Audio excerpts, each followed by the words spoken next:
নমস্কার, আমি ডাক্তার নারায়ণচন্দ্র কোলা। আজকে ইংরেজি গ্রামার সম্বন্ধে বললাম। যদি আমি ডাক্তার সম্বন্ধে কিছু পরবর্তীতে জানাবো। ধন্যবাদ। ইংলিশ, ENGLIS, ইংলিশ কথাটার অর্থ হচ্ছে ইংরাজি। ইংলিশ হচ্ছে একটা ওয়ার্ড। কেন ওয়ার্ড এটা? ইংলিশ কতগুলো অক্ষরের সমষ্টি, এর একটা অর্থ আছে, এই জন্য একটা ওয়ার্ড। কিন্তু একটা ওয়ার্ড যখন সেন্টেন্সে ব্যবহার করা হবে তখন তাকে পার্টস অফ স্পিচের মধ্যে পড়ছে। তখন শুধু ইংলিশটা কিন্তু ওয়ার্ড, এটা পার্টস অফ স্পিচের মধ্যে পড়ছে না। কিন্তু ইংলিশ ওয়ার্ডটা যখন সেন্টেন্সের মধ্যে ব্যবহার করা হবে তখন সেটা একটা পার্টস অফ স্পিচের মধ্যে হচ্ছে। এবং সেই পার্টস অফ স্পিচ কত রকম আছে, মানে ওয়ার্ডটা কত রকম, সেন্টেন্সের মধ্যে ওয়ার্ডটা কত রকমভাবে ব্যবহার হয়? 8 রকমভাবে। কী কী? Noun, pronoun, adjective, verb, adverb, preposition, conjunction, interjection. এই হচ্ছে কথা। একটা ওয়ার্ড কখনো নাউন হতে পারে, আবার কখনো ভার্ব হতে পারে, আবার কখনো অ্যাডভার্ব হতে পারে কোনো ওয়ার্ড, আবার কোনো ওয়ার্ড শুধু নাউন হতে পারে। অর্থাৎ সেন্টেন্সে কীভাবে প্রয়োগ হচ্ছে তার উপর নির্ভর করছে, তার উপরে যে ওয়ার্ডটা কোন পার্টস অফ স্পিচ। একই ওয়ার্ড নাউন হতে পারে, আবার ভার্বও হতে পারে। এই জন্য যখনই একটা ওয়ার্ড সেন্টেন্সে ব্যবহার করা হবে তখন সেটা পার্টস অফ স্পিচের মধ্যে একটা হচ্ছে। কিন্তু যখন ওয়ার্ড সেন্টেন্সের মধ্যে ব্যবহার করা হচ্ছে না তখন সেটাকে আমি ওয়ার্ডই বলবো, পার্টস অফ স্পিচের মধ্যে নয়। অর্থাৎ noun, pronoun, adverb, preposition, conjunction নয়। এটাই আমার বক্তব্য। যাই হোক, এখন আমাদের এই পার্টস অফ স্পিচের মধ্যে আমাদের যদি ট্রান্সলেশন শিখতে হয়, প্রথম কী শিখতে হবে? প্রথম শিখতে হবে ভার্ব। অর্থাৎ যে ওয়ার্ডটা ভার্বের কাজ করছে সেইটা শিখতে হবে আগে। তো ভার্ব কাকে বলছে? যার দ্বারা কোনো কাজ করা বোঝায়, করা, খাওয়া, যাওয়া, হওয়া, বলা ইত্যাদি যে অ্যাকশন বোঝায় সেটা হচ্ছে ভার্ব। এই ভার্ব শিখলাম। আবার ভার্বের মধ্যে জানতে হবে কোনো ভার্বের অবজেক্ট থাকে, কোনো ভার্বের অবজেক্ট থাকে না। অবজেক্ট কি না, ভার্বকে কী বা কাকে দিয়ে প্রশ্ন করে যেটা পাই সেটাই অবজেক্ট। যেমন আমি ভাত খাই, খাইটা হচ্ছে ভার্ব। কী খাই? ভাত। এই কী দিয়ে প্রশ্ন করে আমি ভাত পেলাম, এটা অবজেক্ট। এবং তাহলে এই অবজেক্ট জানতে হবে আমাকে। আর কি জানতে হবে না, ভার্বকে কে দিয়ে প্রশ্ন করলে যেটা উত্তর পাওয়া যায় সেটা হচ্ছে সাবজেক্ট। যেমন আমি ভাত খাই, কে ভাত খায়? আমি, এটা সাবজেক্ট। তো এখানে অনেক সময় সাবজেক্ট কে দিয়ে প্রশ্ন করলে যেমন সাবজেক্ট পাওয়া যায়, ভার্বকে কে দিয়ে প্রশ্ন করলে সাবজেক্ট পাওয়া যায়। আবার অনেক সময় ভার্বকে কী দিয়ে প্রশ্ন করলেও সাবজেক্ট পাওয়া যায়। যেমন চাল সস্তা, চাল হয় সস্তা। কি হয় সস্তা? চাল হয়। রাইস, তাহলে এখানে রাইসও হচ্ছে কিন্তু কী দিয়ে প্রশ্ন করলে এটাও হচ্ছে সাবজেক্ট। তাহলে কী দিয়ে প্রশ্ন করলে সাবজেক্ট হতে পারে, আবার কী দিয়ে প্রশ্নটা যে উত্তর পায় সে উত্তরটা অবজেক্টও হতে পারে। এখন কী করে বুঝবো কোনটা সাবজেক্ট? কী দিয়ে প্রশ্ন করলে একটা সাবজেক্ট হতে পারে, আবার কী দিয়ে প্রশ্ন করলে একটা অবজেক্ট হতে পারে। তাহলে কী দিয়ে প্রশ্ন করলে সাবজেক্ট এবং অবজেক্ট যেটা হয়, তাহলে কোনটা সাবজেক্ট আর কোনটা অবজেক্ট কী করে বুঝবো? যদি ভার্বের আগে থাকে, কী দিয়ে প্রশ্নের উত্তরটা যদি ভার্বের আগে থাকে তবে সাবজেক্ট। যেমন রাইস ইজ চিপ, চাল হয় সস্তা। কী সস্তা? রাইস। ইজ ভার্বের আগে রাইস আছে, এই জন্য কী দিয়ে প্রশ্ন করে রাইস পাচ্ছি, এটা সাবজেক্ট। আবার সে চাল বিক্রি করে, হয় হি সেলস রাইস। সে চাল বিক্রি করে, কী বিক্রি করে? রাইস, চাল।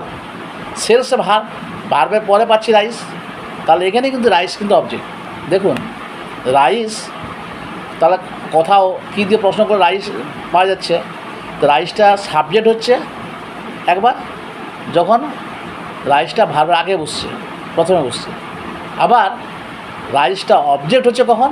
যখন ভার্বের পরে বসছে। অর্থাৎ কী দিয়ে প্রশ্ন করলে যে উত্তর পাওয়া যায় তার উত্তরটা সাবজেক্ট হতে পারে, আবার তার উত্তরটা অবজেক্টও হতে পারে।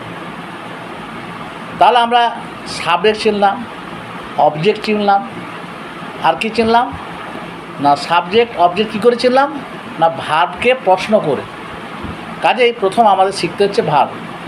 তাহলে যে ভার্বের অবজেক্ট আছে সে ভার্বটাকে বলবো ট্রানজিটিভ ভার্ব, আর যে ভার্বের অবজেক্ট নেই সেটাকে কী বলবো? Intransitive verb. ইনট্রানজিটিভ যেমন কি সে যায়, সে যায়, হি গোজ, সে যায়। সে কী যায়? উত্তর আছে? নেই, নেই। তাহলে এটা এই যে ভার্বটা, গো ভার্বটা, এটা কি? Intransitive verb. আবার যদি বলি সে স্কুলে যায়, সে কী যায়? কী দিয়ে প্রশ্ন পাচ্ছি না, কিন্তু সে কোথায় যায় বললে অবজেক্ট পাচ্ছি। অর্থাৎ এখানে হচ্ছে কিন্তু কোথায় দিয়ে প্রশ্ন যে উত্তর পাচ্ছি সেটা হচ্ছে অ্যাডভার্ব। কাজেই আমরা দেখলাম যে ভার্বকে কী দিয়ে প্রশ্ন, ভার্বটা দুরকম হতে পারে। একটা ট্রানজিটিভ ভার্ব যার অবজেক্ট আছে, অর্থাৎ কী দিয়ে প্রশ্নের উত্তর পাওয়া যায় সেটা ট্রানজিটিভ ভার্ব। আবার কী দিয়ে প্রশ্ন করে যদি উত্তর না পাওয়া যায় সেটা ইনট্রানজিটিভ ভার্ব। আবার ভার্বকে কোথায় দিয়ে প্রশ্ন করে যে উত্তর পাওয়া যায়, ভার্বকে কোথায় দিয়ে প্রশ্ন করলে যে উত্তরটা পাওয়া যায় সেই উত্তরটা কিন্তু হচ্ছে অ্যাডভার্ব। তাহলে আমাদের এখানে জানতে হবে আরও একটা জিনিস জানা আছে, কমপ্লিমেন্ট। অর্থাৎ কমপ্লিমেন্ট একটা খুব ভালো করে বুঝতে হবে। কমপ্লিমেন্টটা কি? কমপ্লিমেন্ট হচ্ছে যেখানে সাবজেক্ট এবং অবজেক্ট একই জিনিস বোঝাচ্ছে কমপ্লিমেন্ট। যেমন হি ইজ গুড, সে হয় ভালো। এই যে ইজ ভার্বের আগে হি আছে, গুডটা কে? হি। গুডটা কে? He is good. কে ভালো? হি। অর্থাৎ গুডটা হিকে বোঝাচ্ছে, আর হিটা কাকে বোঝাচ্ছে? গুডকে বোঝাচ্ছে। এইখানে গুড হচ্ছে কমপ্লিমেন্ট। হি ইজ গুড, সে ভালো। এই বাক্যের দ্বারা কোনো কাজ বোঝাচ্ছে না, কোনো অ্যাকশন বোঝাচ্ছে না। এই বাক্যের দ্বারা কর্তা কেমন আছে, সে ভালো। কর্তা ভালো না খারাপ আছে এইটা বোঝাচ্ছে এখানে কমপ্লিমেন্ট। এইখানে গুডটা হচ্ছে কমপ্লিমেন্ট। হি যে ডক্টর, সে হয় একজন ডাক্তার। এখানে ডাক্তার হচ্ছে কমপ্লিমেন্ট, যদিও ডাক্তার নাউন, কিন্তু ডাক্তার এখানে কমপ্লিমেন্ট। কেন? এটা অ্যাডজেক্টিভের কাজ করছে। এ কাকে বোঝাচ্ছে? সাবজেক্টকে বোঝাচ্ছে। সে ডাক্তার, অর্থাৎ সে তার সাবজেক্ট আছে, এইটা তাকে বোঝাচ্ছে। এটা কমপ্লিমেন্ট। তাহলে আমরা জানলাম কতগুলো জিনিস। যেই কমপ্লিমেন্ট আবার কিন্তু দুরকম আছে, সাবজেক্টিভ কমপ্লিমেন্ট এবং অবজেক্টিভ কমপ্লিমেন্ট। কমপ্লিমেন্ট যদি সাবজেক্টকে বোঝায় সে সাবজেক্টিভ কমপ্লিমেন্ট, যেমন হি ইজ গুড, গুডটা হিকে বোঝাচ্ছে, হিটা সাবজেক্ট, সেটা সাবজেক্ট কমপ্লিমেন্ট। আবার অবজেক্টিভ কমপ্লিমেন্ট আছে। অবজেক্টিভ কমপ্লিমেন্টটা হি মেড হিম কিং, সে তাকে রাজা করলো। হিম, এখানে কিংকে হিম, হিমটা অবজেক্ট। হি মেড হিম, সে তাকে করেছে, তাকে কী করেছে? রাজা। তাই হিমটা এখানে অবজেক্ট, এবং কিংটা কি না হিম সম্বন্ধে বলছে, অর্থাৎ অবজেক্ট সম্বন্ধে বলছে। তাহলে হিমটা, কিংটা, রাজা অর্থাৎ কিং অবজেক্ট সম্বন্ধে বলছে। এই জন্য কিংটা যে না কমপ্লিমেন্ট। কার কমপ্লিমেন্ট? না অবজেক্টিভ কমপ্লিমেন্ট। তাহলে আমরা জানলাম কমপ্লিমেন্ট দুটো, একটা সাবজেক্টিভ কমপ্লিমেন্ট, একটা অবজেক্টিভ কমপ্লিমেন্ট। কাজেই আমরা যদি গ্রামার শিখতে হয়, যদি ট্রান্সলেশন শিখতে হয়, ইংরেজিকে যদি ভালোভাবে জানতে হয়, তাহলে প্রথম আমরা ধাপে ধাপে শিখতে হবে। প্রথম জানতে হবে আমাকে ভার্ব কাকে বলে। 2 নম্বর জানতে হবে ভার্বকে কী বা কাকে দিয়ে যে প্রশ্ন পাওয়া যায় তো সাবজেক্ট, এটা জানতে হবে। 3 নম্বর কী কা কাকে দিয়ে প্রশ্ন করলে আবার কী বা কে বা কী দিয়ে প্রশ্ন করে যদি উত্তর পাই সেটা সাবজেক্ট। আবার কাকে বা কী দিয়ে প্রশ্ন করলে উত্তর পাই অবজেক্ট। এবং কী দিয়ে প্রশ্ন করে সাবজেক্টও পেতে পারি, অবজেক্টও পেতে পারি। যদি কী দিয়ে প্রশ্নের উত্তরটা যদি সাবজেক্টের জায়গায় পাই তাহলে সেটা হচ্ছে সাবজেক্ট, ভার্বের আগে বসবে সাবজেক্ট। আর কী দিয়ে প্রশ্ন করে যদি উত্তরটা পাই এবং সেই উত্তরটা যদি ভার্বের পরে বসে তাহলে সেটা অবজেক্ট। তাহলে আমরা সাবজেক্ট জানলাম, অবজেক্ট জানবো, কমপ্লিমেন্ট জানবো। কমপ্লিমেন্ট দুটো আছে, সাবজেক্টিভ কমপ্লিমেন্ট, অবজেক্ট। এইগুলো জানলে তবে আমরা ইংরেজি গ্রামারটা শিখতে পারবো। শুধুমাত্র তাই নয়, আরও একটা জিনিস শিখতে হবে যে ট্রান্সলেট করতে গেলে আমাদের জানতে হবে যে সাবজেক্ট কাজ করছে না কাজ করছে না। যেমন হি সেলস রাইস, সে চাল বিক্রি করে। তাহলে বিক্রি করার কাজটাকে হি করছে, সাবজেক্ট কাজ করছে। তাহলে সাবজেক্ট হচ্ছে ডুয়ার, অর্থাৎ সাবজেক্ট কিছু একটা করছে।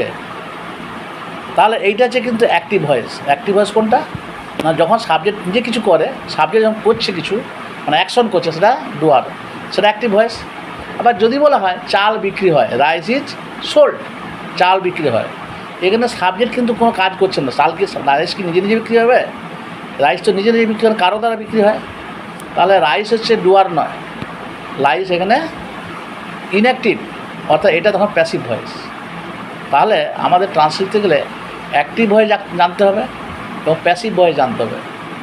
এইভাবে আমরা ট্রান্সলেশনটাকে শিখতে পারি। যাই হোক, আজকে এই পর্যন্ত থাক।